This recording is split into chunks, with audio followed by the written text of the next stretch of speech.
তরুণেরা আদব করুন, মহব্বত করুন আমার নবীকে। এটা হলো ঈমান, এটা হলো পাওয়া।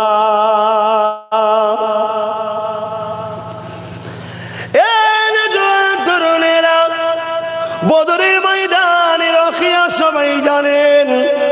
এরপরও আরো একবার শুনিয়ে দিই, কেননা এমন একটা দিন আসে, আগামী দিন কোরআনের আলোচনা ব্যান্ড হয়ে যাবে, আগামী দিন মসজিদ মাদ্রাসা কোনো থাকবে না, আগামী দিন দিনের আলোচনা বন্ধ হয়ে যাবে, আগামী দিন বদরের আলোচনা আর হবে না। তাই আল্লাহ করাচ্ছে একটু করিয়ে নি।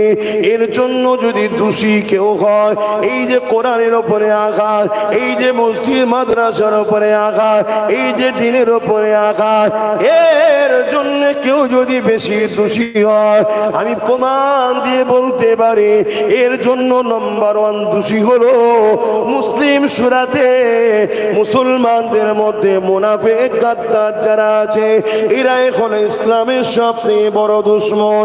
এদের দুশমনির জন্য আর এমন করে প্রকাশ্য দুশমনেরা তারা সাহসটা পেয়ে যেতে লেগেছে। আসেন ফিরে যায় বদরের জমিনে।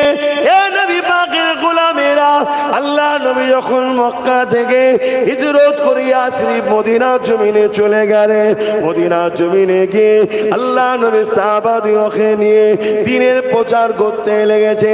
চারিদিক থেকে দলে দলে মানুষেরা আর মক্কার দিকে আসছে না, সব মদিনার দিকে যেতে লেগেছে।